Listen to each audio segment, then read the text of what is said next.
Et sœurs en Christ, bonjour. Aujourd'hui, nous allons nous entretenir sur le thème qui s'intitule « La voie du succès ». Tout grand succès dans la vie commence par la construction d'une vie de famille solide.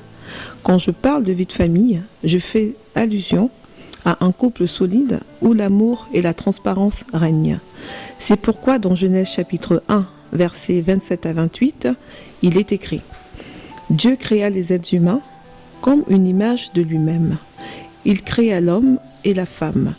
Puis il les bénit en leur disant « Ayez des enfants, devenez nombreux, peuplez toute la terre et dominez-la. » Cela suppose que pour expérimenter la prospérité et le succès, tout commence par la construction d'une vie de couple solide, basée sur l'amour et la transparence.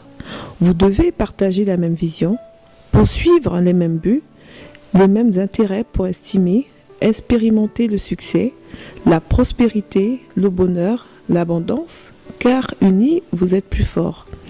Cela signifie que si tu es en couple, chacun regarde dans sa vision, l'incompatibilité d'humeur, chacun poursuit ses intérêts, zéro transparence, ce qui vous attend, c'est la souffrance, car vous ne pouvez en aucun cas être prospère dans ces conditions.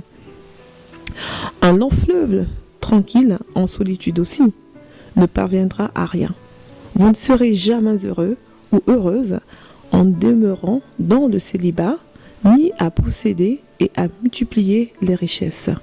Car il est écrit dans la Bible, Genèse chapitre 2 à 18, je cite, « qu'il n'est pas bon pour l'homme d'être seul. » Il y a des bénédictions que vous ne pouvez pas expérimenter étant tout seul, car Dieu, le Père, a donné à chacune de ses créatures, l'homme et la femme, des attributions particulières, courroie ombilicale de la circulation des richesses. À ce sujet, il est écrit « On nomma la compagne de l'homme, c'est-à-dire Ève. C'est pourquoi l'homme quittera son père et sa mère pour s'attacher à sa femme, et les deux deviendront une même chair, c'est-à-dire auront la même vision, la même direction, les mêmes ambitions, etc. Comme il est écrit dans Genèse 2, versets 22 à 24.